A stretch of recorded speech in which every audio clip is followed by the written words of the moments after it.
Hold on. Now it's blue. Okay, now I'm hitting it. And we're live. It is Wednesday, April 28th, 5:02 p.m. And Ben has the monologue. So I had no idea that I had the monologue. Yeah, me neither. But that's okay, because I'm ready for it. Guys, there has been a change of plan with tomorrow's fully vaccinated live show. It will be happening, but on the advice of counsel, which is to say Shane Harris and Tamara Kaufman-Wittes, it will not be happening. Love that neither of them are actually counsel, but that's fine. Because as Shane and Tamara pointed out to me, crazy shit happens at Comet Ping Pong. Comet Ping Pong really wants to have another live show from there. And this, of course, reminded me of the fact that Jack Prosobiec, in fact, broadcast live from Comet Ping Pong once. And that led to some asshole showing up with a gun and discharging it. And so while I think the In Lieu of Fun audience is quite different from the audience... I'm so glad you intervened on this, Shane. I was having the same thought. Can we just say, by the way, after he received said advice from counsel, which was the two of us going, what? He goes, maybe I should call and ask them. Yeah. So I decided maybe we shouldn't just show up at Comet Pizza with a live stream. Maybe that would be a bad idea. So I want to support Comet Ping Pong, but we're going to do it in some way other than showing up for a live stream. I'm sure you would throw $100 at Comet Ping Pong, and they'd be much happier than if you did a live streaming show. I will be live tomorrow at 5 in a public location. The public location will be the. No, really? Are you gonna make it? I'm actually I know that. No, but there are local. There are local folks who want to show up. Yes, but can we manage this in a way that they DM you or something, or send you a message? Kate, where's your spontaneity? That's a good idea. Oh, I don't know. I've wasted it all in 397 episodes of In Lieu of Fun. If you want to appear to show up on In Lieu of Fun tomorrow in the live show, DM me, text me, get in touch. And yes. I will give you on a bespoke basis the location. I will have a special guest with me. It will not be Shane Harris. And although Shane is welcome to come as well. So, let me know if you want to show up, if you're in the DC area.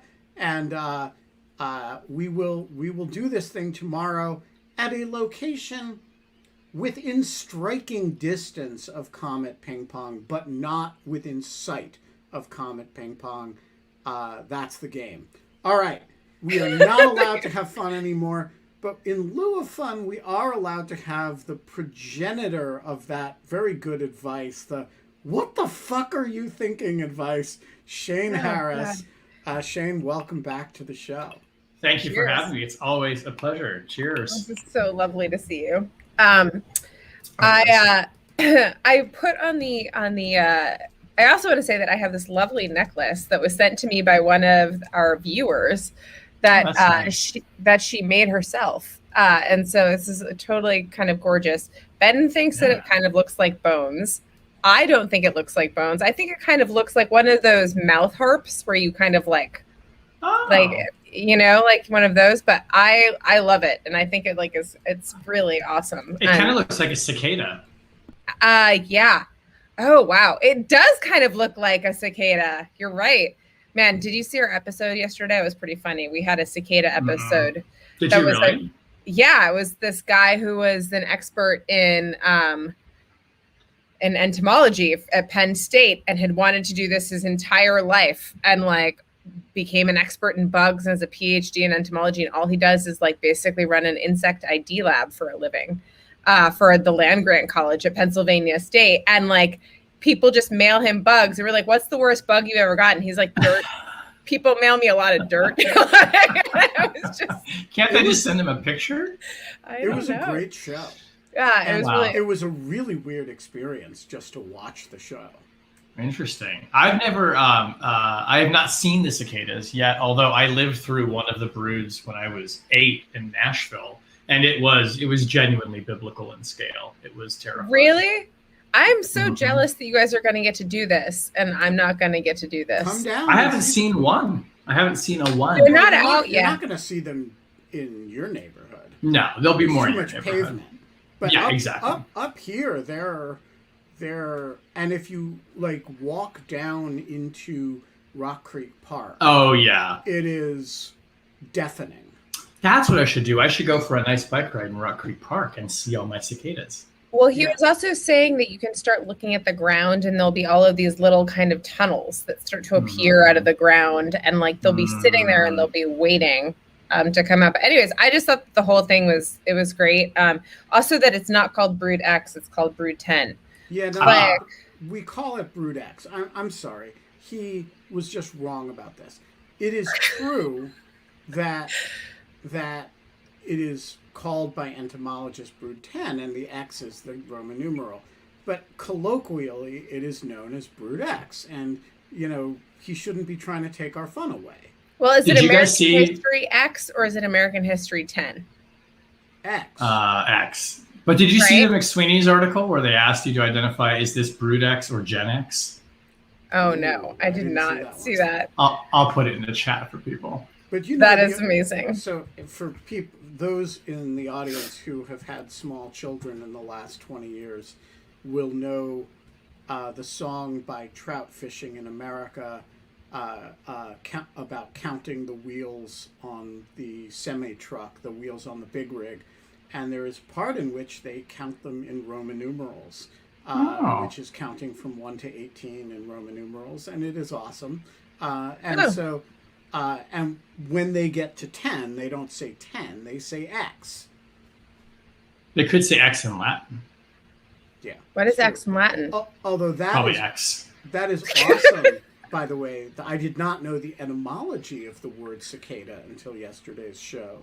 It's an onomatopoeia. Did the entomologist teach you the etymology? Yes, it's Latin onomatopoeia. I think Scott asked thinking that it was going to be like a joke. But yeah, it's an onomatopoeia of like, it's like cicada, like it's like the sound that they make.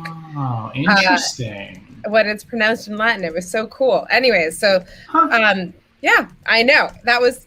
I had an enjoyable time yesterday, even though Ben wasn't there. It was very weird to not have Ben on the show and to have somebody else on the show, but it was lovely. And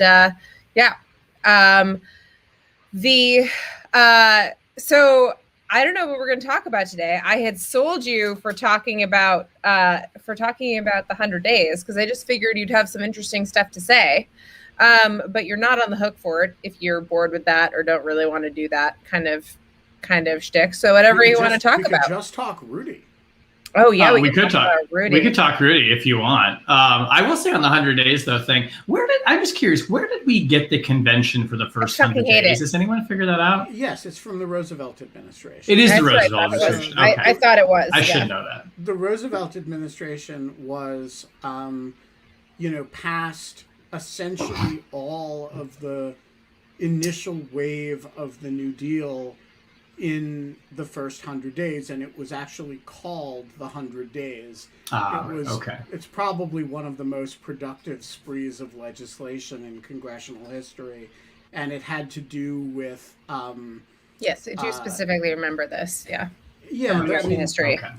It had to do with the fact that Roosevelt had an overpowering supermajority in both houses, and so ever since then, people use that as a kind of benchmark, but it's really irrelevant. Never recreated itself in terms of the constraints. Yeah. It's always struck me sort of a strange number too, because it's like 3 months and 10 days. Like nobody measures anything in 100 days. Right. You say like the first 2 months or the first 3 months or like the first, it seems like the first 6 is really when you can even start to begin to formulate an idea about an administration. Although, I will say we joke about Biden being boring or this being stayed. And like, the world is obviously not boring. The world's more complicated by the day. But just from a journalist perspective, it's become boring in the sense that you don't have, the president upending the news cycle 6 days or 6 times a day, which is why Rudy today was just like the whole like going right back into the time warp. So there has been an ongoing joke within Lieu of Fun about me not reading the news, which is not actually a joke, which was like a very conscious thing for a lot of the Trump administration, that I just was like really busy with like all of social media, always having some giant fire to put out and doing my research and teaching. And so I just like also could not handle the existential dread that was created every time Trump was in the news cycle, and like how it made me feel about my entire line of work and democracy. And so I just like actively opted out of the news. And now I have started dipping my toe back into like every morning, like reading the New York Times and like checking it every day, like 3 or 4 times a day. And like Ben today was like, you probably didn't see, but did you see about the Giuliani like search warrant? And I was like, yes, I did. Yeah, I did. I did. I read it. I read the whole article. It was like talking to somebody other than Kate. I know. It's nice to have Rudy back in the news, though, a little bit. I've missed Rudy. It's comforting. It's like an old friend who calls up, or like an old flame who comes through town. Yeah. Or your favorite comfy restaurant. I think it's of it like more a normal amount of crazy. I think of it more as an insane uncle who you've missed hating. Or he's like in the National Lampoon's Vacation. He's like Cousin Randy who shows up in the RV. Yes. Needs to stay for a while. That is like a great analogy. So hold on. So search warrant executed on Rudy. I would have given like my left arm to be a fly on the wall when they showed up. Right. To do that. But here's my question about this. Is this the first time the U.S. Attorney's Office in New York has ever served search warrant on a former U.S. attorney for the Southern District of New York? Oh, I'm sure not. I feel like that there have probably been some level of corruption, but maybe I'm wrong. I don't know. It's certainly got to be the most famous former, I would think. I can't think. Did you see Rudy Giuliani's son today coming out and talking about this? No, I didn't see that. But I did. He said it was a continued politicization of justice. I think it was at 6 a.m. Yeah, they woke him up, which he may not have been. He may not have gone to sleep. That's totally standard procedure. I know that's standard procedure, but it's not. It's standard procedure, but it's standard procedure when you're not a former Southern District of New York attorney, like, U.S. attorney. Like that's standard procedure. It's standard procedure all the time. They would always do that? They execute search warrants early in the morning for the safety of FBI agents. And by the way, arrest warrants too. It's just much, much safer for everybody involved if they have the element of surprise, and you're much more likely to be there.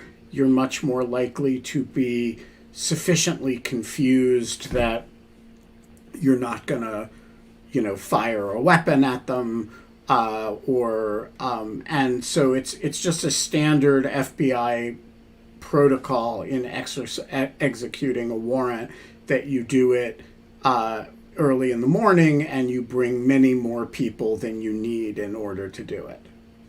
I mean, it's very rude. D. Oh, good one, Ben. That was good. Sorry. Shane didn't get it. What did you say? I said D. Rude. You said it was rude, and I said D. Oh yes, that was. See what I did now? Yeah, now I see. Okay. Now that we've explained the joke. So this is all related to the Ukrainian investigation. Is it all related to the Ukrainian, or is some of it related to something else? Because to the extent that we mean the Ukrainian investigation, meaning his potential FARA violation piece of the Ukraine investigation. Sure. Right. I don't think we know what this is about. I don't think we know for sure, but that piece has been reported as a slice. So it's something to do with Igor and Lev, Parnas and Freeman, like respectively. Lev and Igor, man. Lev and you Igor. Remember Lev and Igor? Well, by the way, stop. Can we just spare a minute for Lev and Igor real quick? I mean, even at the height of the crazy, when these two people showed up, like that was it was Lev the and best. Igor. Now Yeah. we have to like learn who they are. And can I it was just like say, season 7, and like the weird relative moves in from out of town. It was great. Can I just say I want them to have a show? The They Lev need- and Could we Igor have show. them played by Peter Well, one of them Lorre turned on the and Boris other. Karloff? I just Karloff want. and Peter Lorre. This is like exactly who I see playing these. Oh, I can do a individuals. good Peter Lorre imitation. Really? Rick, save me, hide me. Pretty good. Oh, that was good. That was That's actually not bad. amazing. That's not bad. That was really good. But I think that so this is like, I don't know. Like, I want them to have a show. Lev and Igor. But like they turned on each other. Like I know, forget which but- one flipped, but But no, Parnas flipped. But Parnas flipped. but I want them to reunite. The official song of the show can be reunited, and it feels so good. And not putting on the Ritz. That's true. that would work too. And you know, they get to like kind of work out some of their issues on the show. Well, Michael Cohen has a podcast, so why I can't know these two he idiots? invited me on it. Oh my god! Really? I didn't respond. Oh, that's right. I forgot this. I remember this specific. He's invited a colleague of mine too, and we're both just like, do you even remember who this person is and how you like berated this person on a phone several times? It's pretty ballsy, man. I you know, but anyway, he I want them together. I want them to have guests and, you know, have a drink with, you know, Igor and Lev. Can I ask what we think this means for Rudy Giuliani's legacy in New York? Oh. I mean, maybe you don't care, but I'm actually kind of interested to know, like, he's ending up in this kind of like Roy Cohen kind of like moment, right? Where like he's just being like, I'm like, is he going to be disbarred? Is he going to be like, there's just like all of this kind of crazy stuff happening. But then at the same time, the man's been mayor of New York City, is largely credited for like getting down the crime rate, albeit with like very like questionable means. He's gone on the radio and talked extensively about his hatred for ferrets as pets. And by the way, ferrets are cute. Yeah. I'm pro ferret. He's doing like a fair amount of weird shit. Then he aligns himself with Trump. Mm-hmm. I mean, like, he's had like moments of clarity and seriousness. And then he's had like these moments in between that are just completely kind of off the grid. And so, like, what do you think that's gonna... everyone's saying he's no Roy Cohen. I know he's no Roy Cohen. Like, that's like a very different, like, vanguard. But he is like he's kind of, what does it say when you trail off like this? When you're this old and kind of this, like, this is like, and this is your career, and this is where it's like these are your last gasps, are like a search warrant executed at 6 a.m. on your apartment. Well, I guess my question with him, and it's been this way for a while, is are these really last gasps, or is this always who Rudy Giuliani was? And that what we tended to see in the moments of his glory were, you know, the moment when, you know, he's America's mayor after 9/11. And I mean, did most people in America really have any idea of who Rudy Giuliani was? No, probably not. I mean, as mayor of New York, maybe a bit, but everyone I feel like have a sense of. I mean, New York didn't become a national city. Well, it was always a national city, but it didn't become the political scene of New York wasn't so national, I don't think, before 9/11. But he was a very convenient symbol. I guess I'm just saying is like what this person is doing now, and this sort of the avarice that clearly seems to have been behind much of what he's done for a long time. The material avarice, he clearly had a lust and a thirst for power as well. I mean, it was the famous joke about the most dangerous place to be is between Rudy Giuliani and a microphone. No, that was Chuck Schumer. It was a Chuck. It's been said about many people. Bob, right? it was Bob Dole's line about Chuck Schumer. Okay, so but it applies to people, right? And I mean, I just feel like with Rudy, I mean, there's been, I mean, candidly, I mean, people have wondered, is there some kind of cognitive impairment that he's been going through all these years? But like, you know, I feel like you get to a point like that, you think you're untouchable, and you probably just start doing a lot of really ill-advised things, to put it mildly. And I guess I just wonder if like this has just always basically been Rudy. And yes, there wasn't. No. I think it requires a certain competence, managerial, functional competence to run the SDNY or the civil division of the Justice Department, or to be the Associate Attorney General, or to be the mayor of New York. And he did not. He did some stuff in those contexts that was self-aggrandizing and was eccentric. But he didn't do stuff that was deranged, right? He picked fights in a Chris Christie-like way. He was, self-aggrandizing, but he didn't hold press conferences in the wrong place. Right. Right. With makeup streaming down his face. He didn't butt dial reporters. Not that he could have, but like there's a dysfunctional quality to him now. He didn't end up in a bed with a very young woman being filmed. He did end up in a bed with his cousin. I mean, there's that. I mean, so. Well, but cousins. I Come on. So did the Queen of England. Who among us hasn't?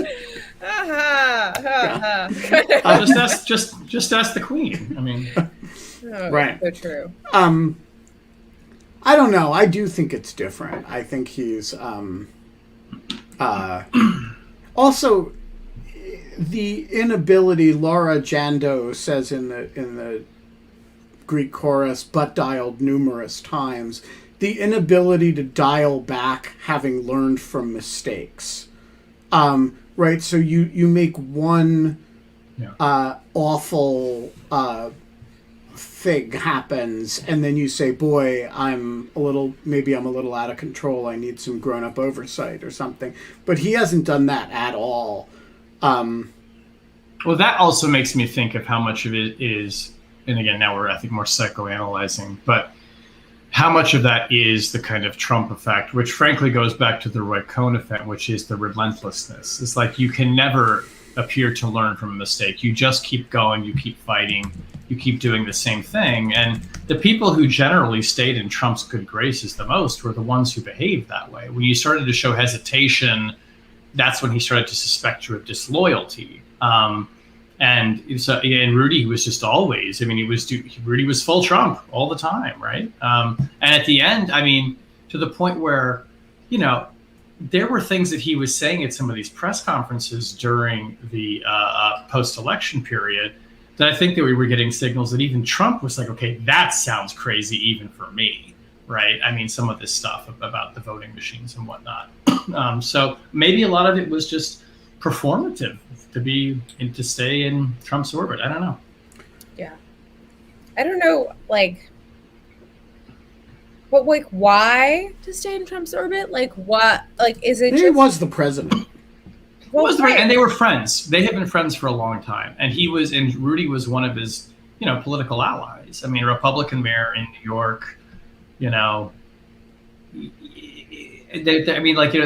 Trump campaigned for Rudy in Staten Island back when he was running. I mean, they go back. They did the commercial together where Rudy was in drag that one time. I mean, there's a I suppose what passes for warmth when you're dealing with someone like Donald Trump who doesn't really have friends. But they have a history. Yeah, no, it's true. I mean, I guess I just kind of I also just wonder if you get to a certain point and if you're not waking up, you've spent most of your time with people clamoring to talk to you as mayor, right, or as advisor or whatever. And then yes. and then the second the phone stops ringing, you start to panic. And there starts to be this kind of I'm becoming irrelevant, and that there is just I will tie myself to whatever crazy train comes along, as long as it keeps me in the loop. I think that is a huge part of it. And actually, for those of you who haven't heard it, yesterday on the Bulwark podcast, Charlie Sykes and Tom Nichols had a conversation about this, in which Tom Nichols, who is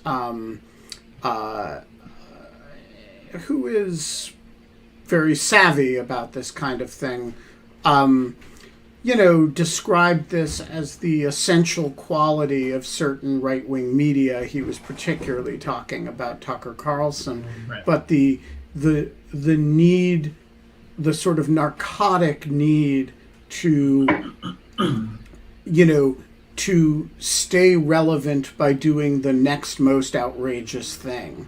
And, I think there's a lot to that. And, you think I won't do this, I'll go there, right? Yeah. You think I won't talk about replacement theory? Fine, I'll say it. I'll even say I'm going to say it, right? You think right. I won't defend, crazy conspiracy theories about Dominion voting? I'll go there, right?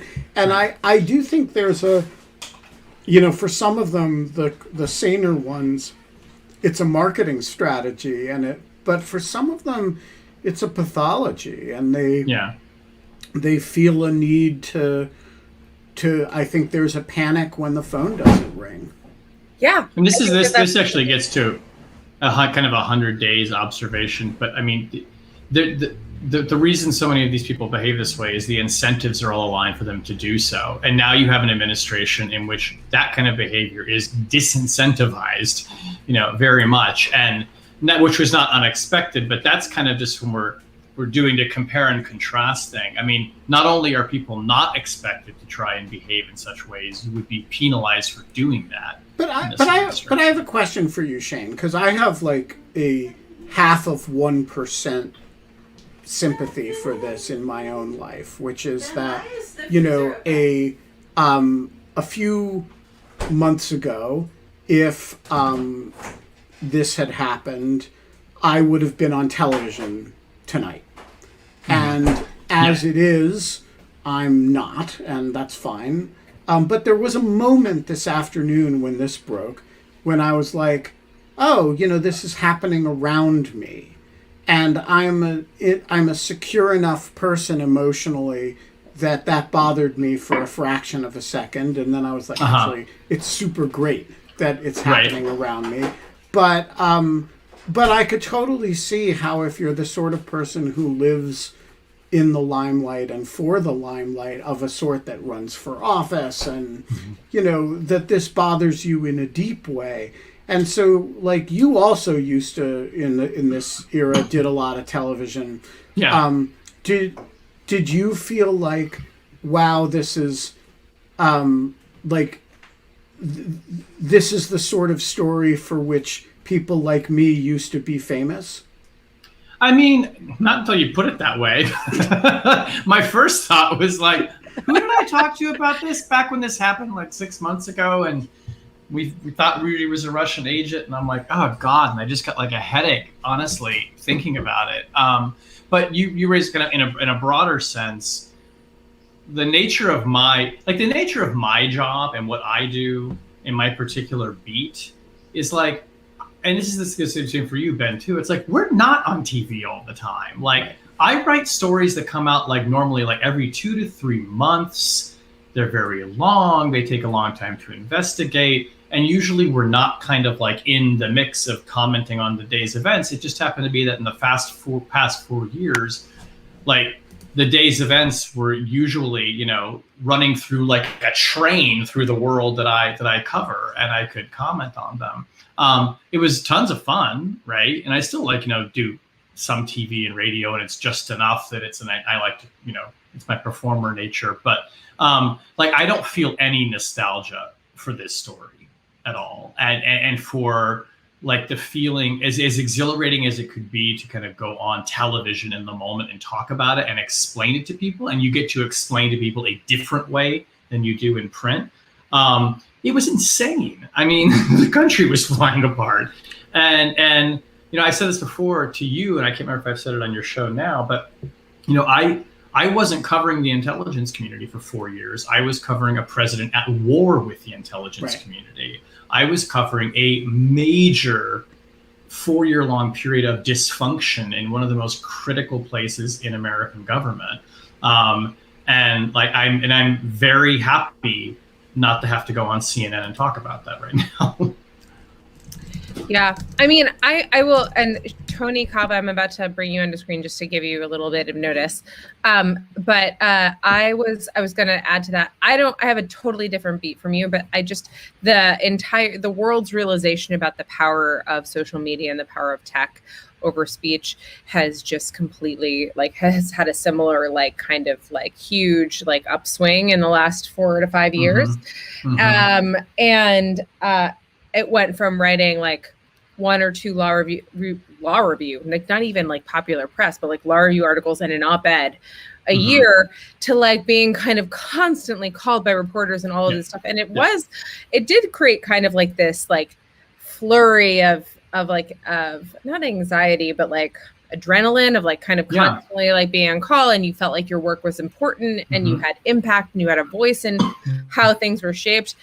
And now I'm kind of just I cannot keep doing this for 5 more years. I'm going to completely burn out. And I think that it's too much. And also it's just hopefully that they're just it just doesn't matter that much. There are going to be news cycles and it matters to you. And it feels, at least for me, it feels like it's very important for some of the things that I do, that I have a say in all of these things. But I don't know how much people remember my take versus some other talking heads take. There was also, and you probably felt maybe this too, and I'm sure Ben, you did as well, but whenever experts like you guys or journalists like me were called upon in the moment where some other, some development had happened today, 85-90% of the time, the context of those conversations were, is this the moment?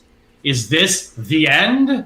Is this when it all comes together? Oh my God! Yeah, this is constantly this running up to a thing that never happens is just emotionally distorting and warping. And this is such an important point, and I think it's a it brings everything into the singularity. It's is this the end? Is this the moment that this is all going to come crashing down on us? And there are people who have almost always in good faith played into this. So, for example, Adam Davidson, for whom I have the highest regard and I think is an amazing journalist and amazing podcaster, wrote this piece in the New Yorker, I forget in response to what event, about how this is the beginning of the end of the Trump presidency.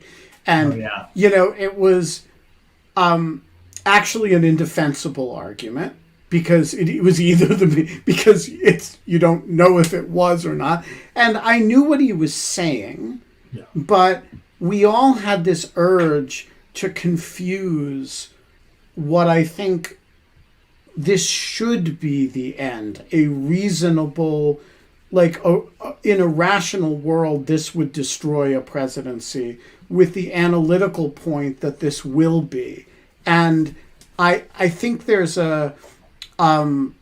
this happened over and over again, and a whole lot of network producers realized that if you could replicate that feeling every day, you could sell a lot of ads. And so there became this, so-and-so appeared before the grand jury. Shane Harris, is that the end? Motif that really played over and over and over again. And can we just, as a quick add-on to that, we went through this a little bit a week ago when the Treasury Department put out this statement accompanying its sanctions announcement, where they said in this one sentence in the statement, Konstantin Kilimnik, who we'll all remember was Paul Manafort's Russian brain, is also, by the way, in the biz, he is referred to as KK. KK. Which I know it's upsetting. What?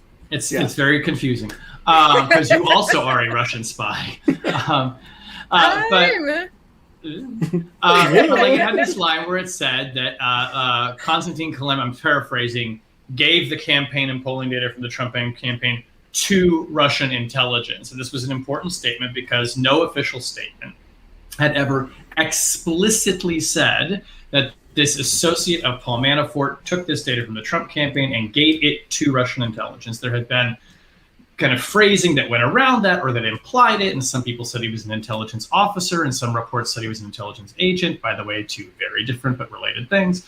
And so it was this like one sentence, and everyone kind of like, stopped and froze for a second and went, whoa, it's the collusion. And like, that was like the way, and I was getting, with no disrespect to certain TV producers, calls from people saying like, is this it? Did we finally get it? This is it. This sounds like it. It's the thing, right? And it's like, I mean, maybe, well, they all want, but like, what thing? Moment. Like what? Well, yeah, and it's like, but that was exactly, and like, this was sort of my frustration. Maybe when I figured it out halfway through the administration, was like, there's never going to be one of those moments. There's like 20 of them, and you have to decide as a citizen, like, do you give a shit or not? Like, I mean, collusion, like there's like 15 incidents of interactions in the Mueller report or whatever it is of times meeting with Russia.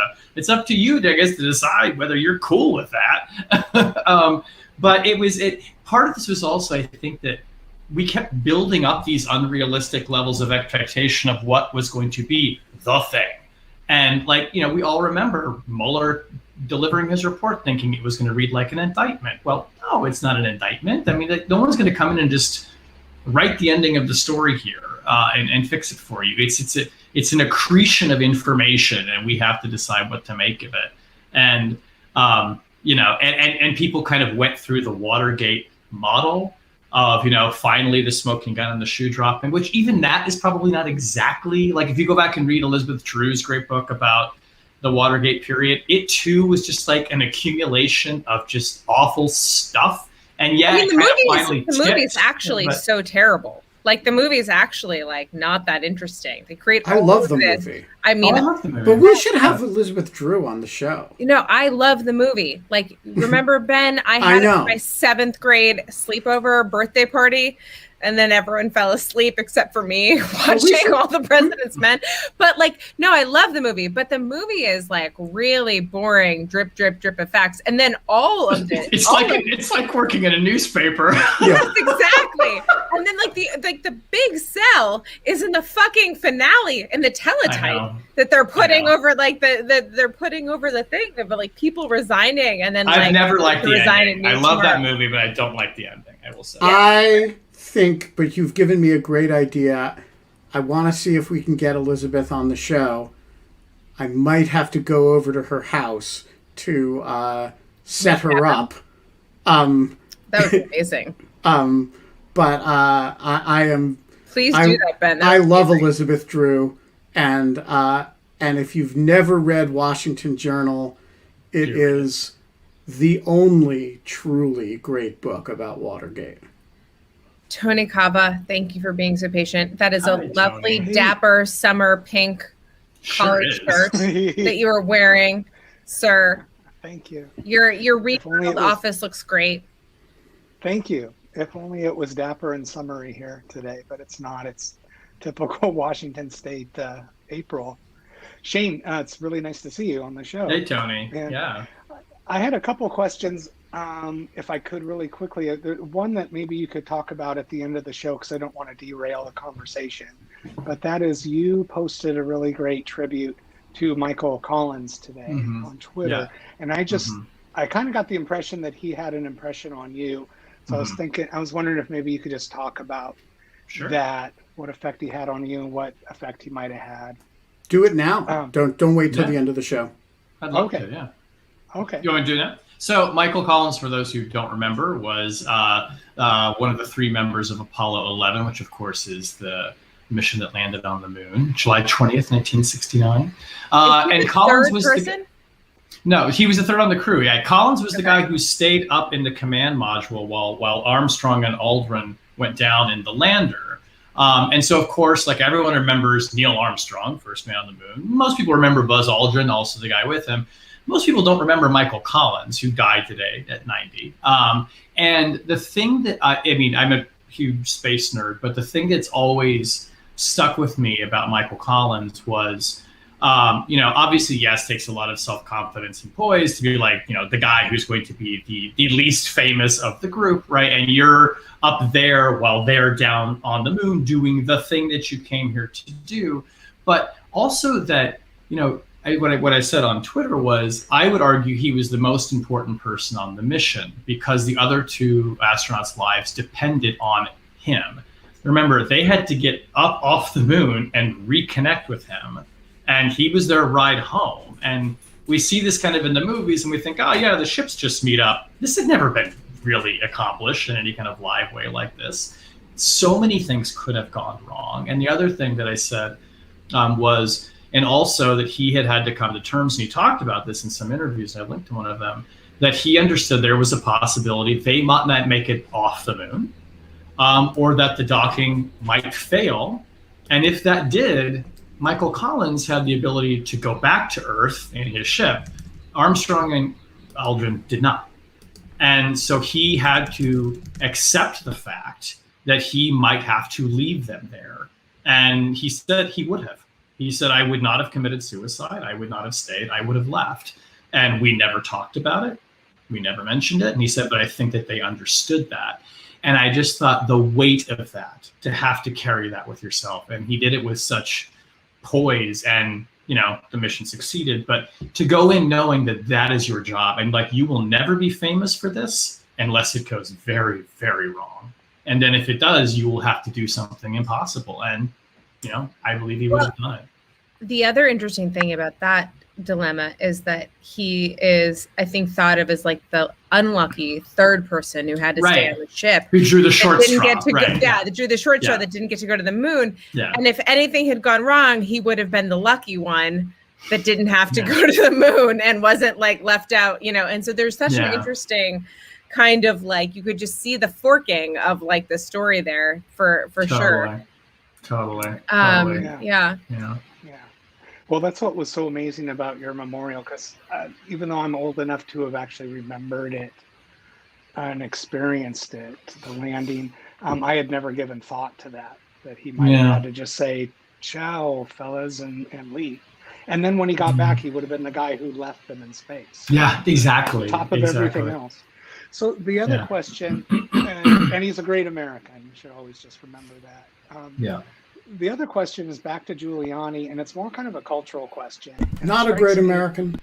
Not a great American, not at all. Not even an American in many ways. But it strikes me that one of our problems today is a lack of accountability and personal and a warped sense of personal responsibility on the part of the elite. And given that, how important is it that Rudy Giuliani is actually being investigated and that it's public? And if they do find that he broke the law, how important is it that he be tried? And if he's found guilty, how important is it that they kind of really throw the book at him, even regardless his age? I mean, I think that we talked a little bit this on Rational Security today too, which will be up in a little bit if it's not out already in the feed. But Tammy raised the same question you do, Tony, is like, kind of, what does it matter at this point? And look, count me in the category of people who say it matters very much. I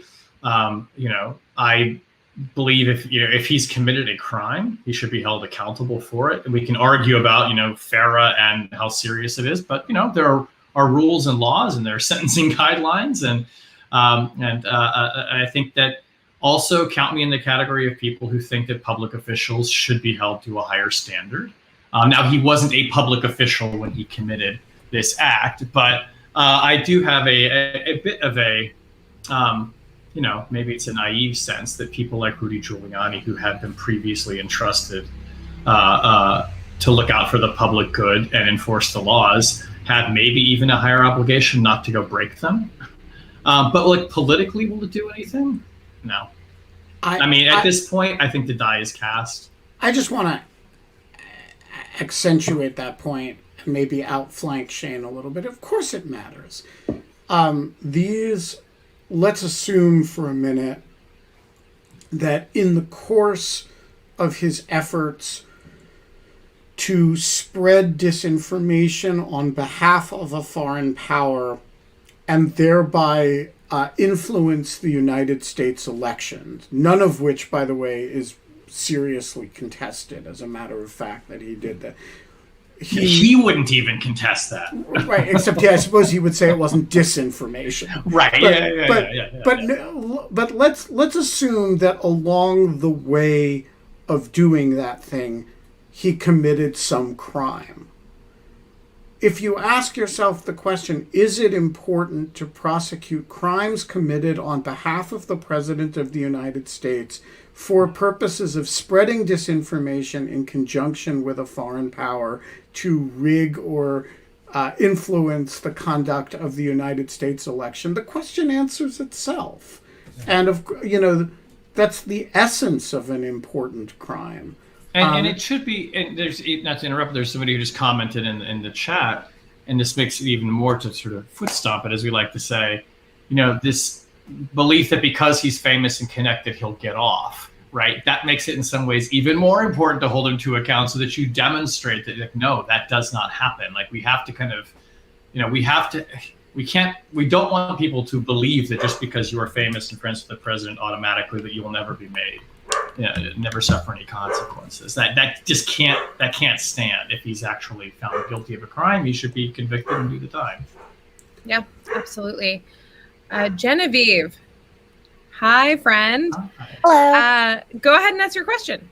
Okay, so based on the 100 days, when it comes to resetting the International Relations Board, where has President Biden's administration been the most successful, and where do you think they can improve? Do you mean like in foreign policy in general? Yes. Oh, it's a great question. It's very early to know, but I guess just a couple of observations or thoughts on that. What's impressed me, I don't mean like in a positive way, but what has made an impression is they're being pretty assertive, bordering on aggressive in some of the big policy arenas, right? I mean, they had the very tense meeting with the Chinese delegation in Anchorage, which was a lot of performing for the cameras, but they didn't back down from that. They've been making no secret, I think, of their desire to try and restart the Iran negotiations. That's a very politically risky thing to do, but they believe they should do it. They issued some pretty tough sanctions against Russia, but they're also saying, look, we're willing to negotiate and talk with you. I get the sense that this is a group of people who are pragmatic more than they are idealistic.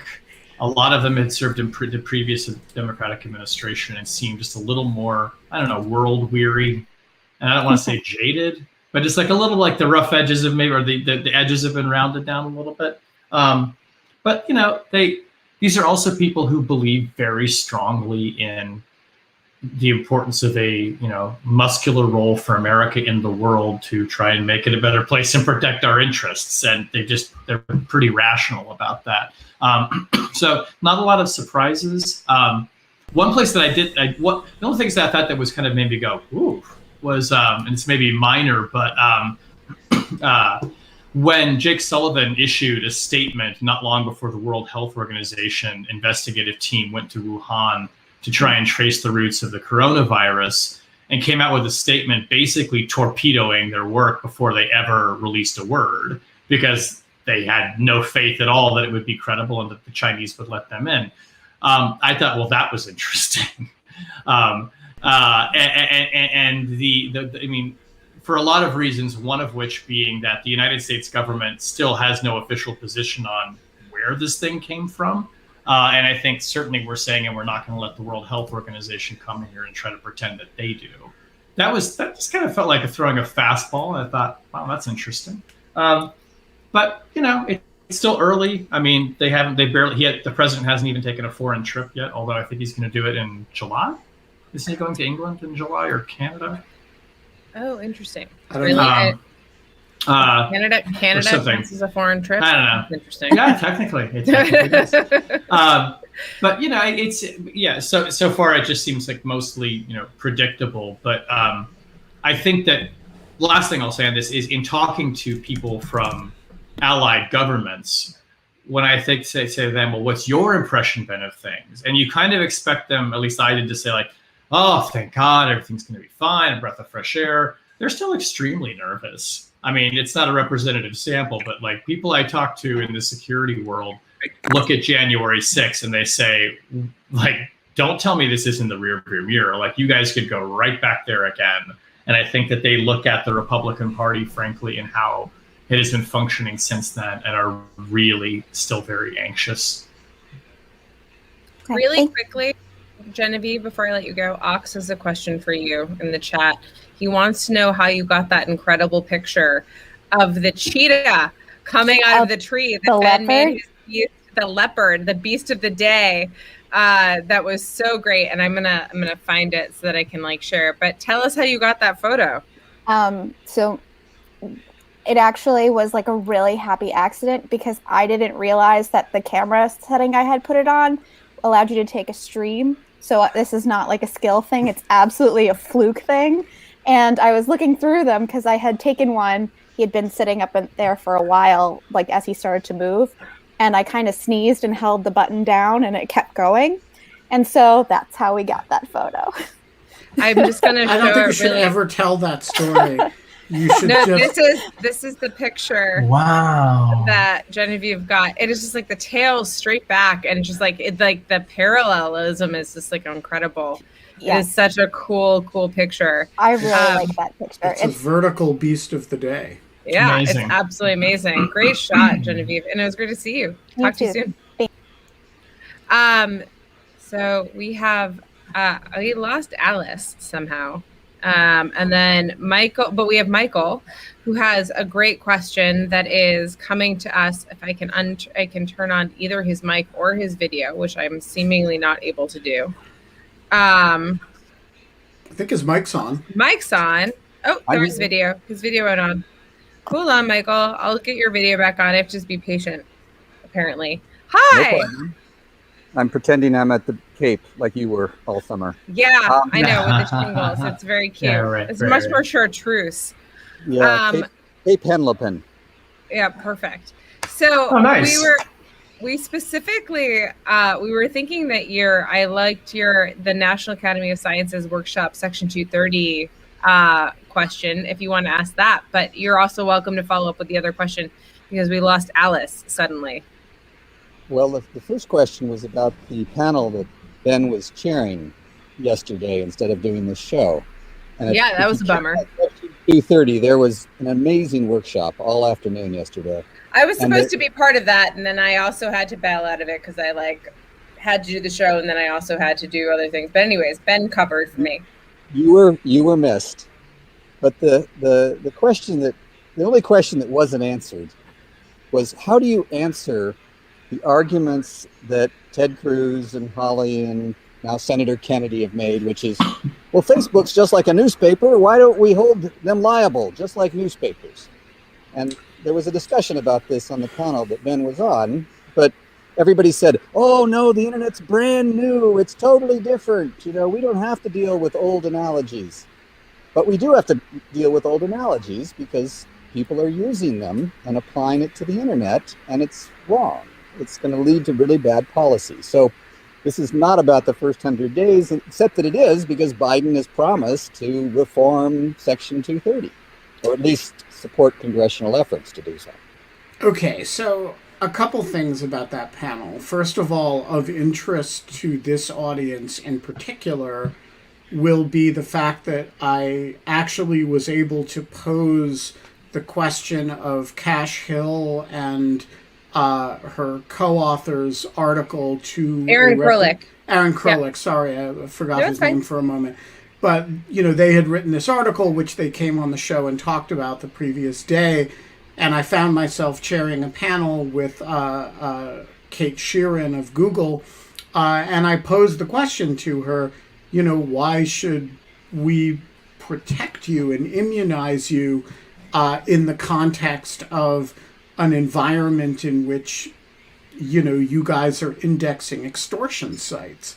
And I have to say I quite admired Kate's answer to this question. She she acknowledged that Google had failed in this instance and fallen down and had work to do. And I think she made pretty clear that the story had rather caught them by surprise. She just sort of frankly acknowledged that it was, that they were looking at it to figure out what they could do about it. And she did not resist my point that they were not exactly publicizing the service that they provide of where you can complain about such sites and they will de-index them. So I actually think there was an interesting little bit of in lieu of fun fallout from that that I thought was kind of interesting and kind of helpful. And I would encourage people to, take a look at that panel as just a follow-up to the show the other day with Josh and Cash.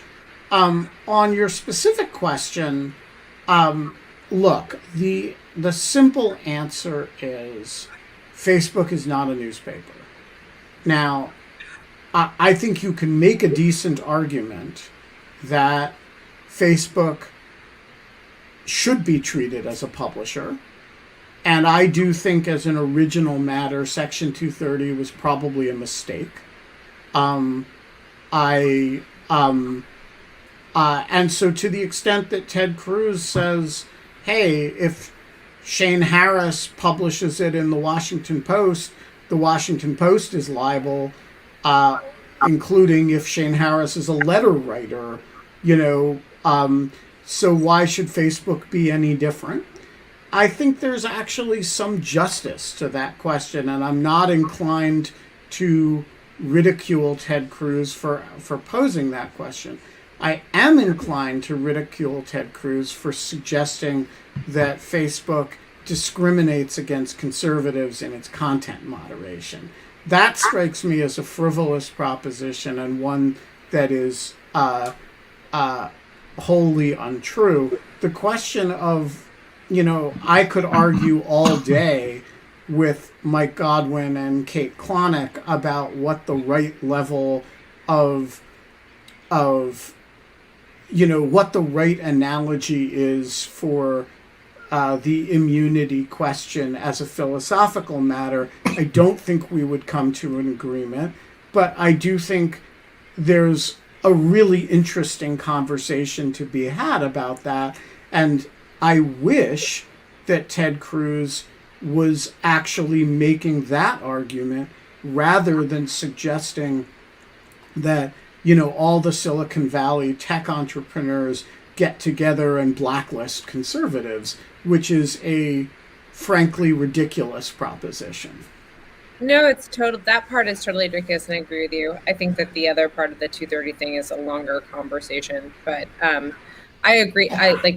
Ben and I agree on the idea that there's some type of conspiracy against conservative bias. It's really more of like a, not to make a property law argument, but a finding the nuisance type of situation where it's like they had defined the nuisance and defined this type of impermissible material as this type of material, and the right moved into kind of that impermissible zone with their kind of increasingly polemic, increasingly kind of hate speech material. And so that was kind of how it worked. And it's but it's not a top-down biasing conservatives type of approach. But yeah, no, thank you for bringing up that point. And it's great to see you.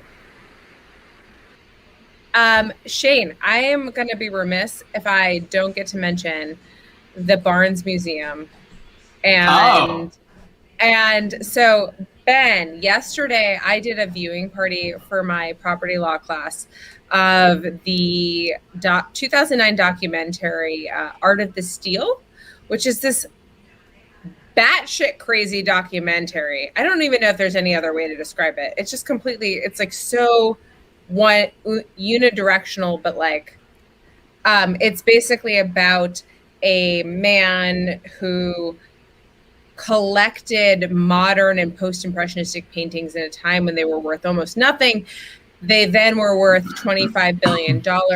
Yeah, Philadelphia. The Barnes. Yeah, the Barnes Foundation, and like founded the Barnes Foundation in Marion, Pennsylvania. I've never been to it.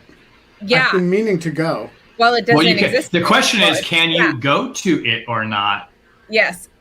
This gets very philosophical. Is it still the Barnes? It's right, because they rearranged stuff in defiance, they built an addition. No, it's like this whole thing. So go ahead, Shane. Yeah. So the movie documents how, like, correct me if I'm wrong, Kate, but when he dies, the will essentially says you may never move these paintings from the place where they're displayed. Move, loan, or sell, and have to be displayed the way they are, right? And so, he leaves it all in a trust with 5 trustees. Okay, right, yes, okay. And so basically there are people who say, like, this is amazing. We need to bring it someplace where more people can see it because it's out in this remote location. Let's bring it someplace great, like Philadelphia. And so you're also thinking, by the way, there's this like old white guy who wants to protect this. But one of the trustees that is named as the beneficiary and a beneficiary that is also a trustee is the Lincoln College, which is a historically Black college in Pennsylvania. And so they are given this massive amount of power over a $25 billion estate. And like, and the question, and like when Joe and I saw this movie, and Joe is a painter, as you all know, so this resonated with him in particular ways too. What I love about this movie is it poses these among many, but 2 very interesting dilemmas. One, how much weight do you give to the will of the dead person who said, these are my wishes? Like, I'm very explicit about them. And then a group comes in and says, yeah, we know, but this is really great painting and more people should see it. So A, what right does he have? And like, you violate his right. And B, if you move the collection and you rearrange the collection, which by the way, was not just paintings, but it was things like door hinges and ornaments and other tiny things and that other Barnes primitive art. He'd like had a lot of African and primitive art. Yeah, and in the midst of in conversation with this white kind of European paintings that were supposed to be a spectacle of it. Yeah, he hanged it on the wall in a way that was intentional. He put this painting next to this painting because he wanted them to talk to each other. And if you start rearranging that, you've completely shattered the context of what is the Barnes collection, right? So, I mean, now museums move things around all the time. There are curators, but the idea was that no, it's not just the paintings. It's the way Barnes arranged the paintings and the artwork, which led all these amazing kind of thoughts about, well, my God, I mean, do you treat it as a whole collection? I mean, the individual paintings are marvelous and worthy too, but what do we owe to the way he arranged it? And so when we finally went to go see the Barnes in Philadelphia, because by then it had moved, we're walking through it and just thinking like, God, I'm really glad they kept it the way it was, because seeing the paintings the way he intended was really great. They did move it so it wasn't like white walls and a painting. They made things look like the old house. Yeah, they did. Yeah, it was really amazing. Yeah. But I love this because as a property professor, I teach this as like, I teach it as like we would call what you described as like this idea of like a person reaching out from the grave and kind of controlling things. It's like this dead hand control versus progress, but it is like historic preservation and landmark preservation versus progress. It is like all of these kind of ideas that are constantly in churning like nature with each other about like when is, I just taught Penn Central eminent domain case, which was like which is of course about Grand Central Station and Jackie Onassis Kennedy's saving Grand Central Station. And the only way to understand that case is to understand that Penn Station, which was just this gorgeous, gorgeous, amazing space, had been destroyed to create a high rise that is the modern ugly Penn Station. So like, that there had been this moment, so there's all of this preciousness in history and anything. Anyways, that is a separate thing. We'll just have to bring you on and talk about that. Maybe Joe can come on too, because that would be great. Yeah. It would be so great to like do something around this documentary. It's a very polemic documentary. People think that it's completely crazy, or they think that it's like completely like speaking truth to power. I don't know. It's a very very crazy kind of documentary. But anyway, sorry, I just had to talk to you about that because I saw that you liked it, and I was like, oh, good. I love that. I was movie. like, yeah. And go see the Barnes. I mean, even like there was a part of us that felt a little bad going, to be honest, because it was like, oh, this isn't what he wanted. And we were very like kind of respectful of that. But the collection is phenomenal. And I'm not really respectful of that. Are you? I want to hear your thoughts, Ben. Ben, do you not have any respect for dead hand control? You don't want to have any control of your legacy? You're gone. It should be like everything's over. So I start with the assumption that a lot of art has been acquired by less than entirely appropriate means. Well, that's certainly true. A lot of it. Yes. I'm more concerned actually about the artist's intent than the owner's intent. And eccentric rich people who acquire stuff and expect to control it for eternity. That strikes me as a kind of vanity that subsequent generations should take into account, but don't necessarily need to obsess to honor. And I think it's much more important that more people in contemporary Philadelphia have access to the collection than that some dead guy's capricious will is particularly honored. That's just my view, and I've always found this story weird as hell. And so weird. It's weird. I kind of think that having a bunch of impressionists in downtown Philadelphia makes a lot of sense. And that's how I would think about it. Yeah. I'm glad with the outcome, I have to say. Yeah. I am too. I think that it actually is like kind of a nice balance, even though the movie doesn't make it sound like that. But I do think it is a nice balance. I would just say that like I think that generally speaking, it raises a lot of like fascinating questions about like what art is in the public trust and the public kind of as a public good and public use, and the idea of culture as an economic good. And like how much culture has become an economic good, so as to have the state be able to take like almost an eminent domain type of control over like a private person's like decision to do something with a type of good. Like if you acquire something that is so valuable that it is like in the public good to display it, like that's a very limited set of ownership rights that you have over like that good. And so like there's just like a bunch of questions that kind of like flow from that about like how you end up passing it. But anyways, that's a different conversation. Shane, you're endlessly fascinating. I love talking to you. You and I have the best taste in movies. I think I've decided. We sure do. We really do. And we didn't even get to talk about the Oscars. Oh my God. Did you watch them? Most of them. I stayed around for the disaster of an ending and just howled. I howled like Frances McDormand, like a wolf. Why? What the fuck? What did she do?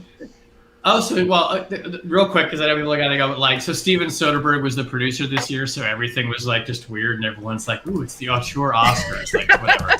So they did Best Picture third from last. Usually they do it as the finale. I heard about that, Best Picture, right? And it was like that. Everyone was kind of like, "Oh, what's going on? Like, why is Rita Moreno here doing this early?" And then so they were like, and then it was like, "Oh, I see. They're going to get Best Actor last because there was, I think, an expectation Chadwick Boseman may win, and then perhaps his widow can come up and give this speech, and it will be like very moving and just feel right for the moment." So they do Best Actress, right? And like Renee Zellweger comes out and is all like telling all the actors how much she appreciates them and what she liked about the performance. There's no clips, mind you. God forbid we actually show these women performing. And so Frances McDormand wins, comes up there like looking at the Oscar like it's just a beer on the bar and being like, "Well, yeah, thanks." And then she had howled like a wolf in her acceptance speech for Nomadland, which was great, fine. But she's just so weird. I think she's awesome, but it was so weird. And she was just like, "Yeah, well, appreciate it." thanks a lot, guys. And just totally like not remarkable speech. Then Joaquin Phoenix comes out, who is so weird. Like I keep thinking he's going to shoot somebody. I look at Joker and him and I'm like, you're the same person. Like, just leave. This isn't safe. Go away. So he comes out and he starts, and he doesn't even like give his little like, and Anthony Hopkins, I want to talk about you, and Gary Oldman. He starts going like, they say that, a great performance is when the actor has lost himself inside the role. You can't draw a line between them. I don't know what that's like. And I'm like, run, he's going to shoot. And so he leaves out the nominees, like no ceremony whatsoever. And everyone's like, okay, get ready, Chadwick Boseman. And the winner is Anthony Hopkins. And it's like, cut to this like headshot of Anthony Hopkins, who is not there. He's not there. Like, to accept the award. He's asleep in Wales. Like, they know he's not there. Apparently he wanted to be able to show up on Zoom. The producer said no. So like, dude goes to bed because he's like 110 and he's asleep. And they cut to Joaquin Phoenix, who just says, Anthony Hopkins couldn't be here tonight. The Academy accepts this on his behalf. Thank you very much for coming. And that's it. That's the show. It just ends. Like, Questlove is like, I guess we have to go. Thanks for tuning in. Wow. And it was just so like, it was such a risk to take because like the producers don't know who wins, right? Only like Price Waterhouse or whatever knows. It just so spectacularly fell apart. It was the worst anticlimactic ending. Anyway, I was delighted. I thought it was hilarious. This is amazing. Well, Ben, hold on. Oscars, we have had a spectacular ending. Yeah. Because we got Shane. Oh my God. Also, story. you should start transitioning into culture writing. This would be amazing. I might. Really you never know. You should. Time to hang it up on the Intel beat. But we will be back 22 hours and 47 minutes from now. Live from somewhere nearby. From the gas station across from Comet Ping Pong. Yeah. Please don't do that. That sounds even more flammable than Comet Pizza. No, I have. As I said, I have. It's the information is available to the faithful, to the people who want to write to me and figure out where it is. Thank you. Show up. I love you, Ben. I love Scott Shapiro, but I can't do this show without you. So don't. Okay. Shane Harris, you're a great American. Are you going tomorrow? I'm glad to be. Are you going to hang out? No. Hell no. No, but there's a special guest who's not Shane Harris is coming. Okay. Well, we'll see who that special guest is. I think we have a brief idea and we can maybe tease it tomorrow. And we are very excited to do that. But until then, we don't have fun anymore. But in lieu of fun, we do have endless conversation of everything from Rudy Giuliani to the Oscars. Rudy Giuliani's not getting an Oscar. No. Although the woman who tricked him almost did. Wait, really? Don't get him. Sorry, I don't want to get you. Ben's like, don't get him started. Okay, we'll talk about it soon. Bye.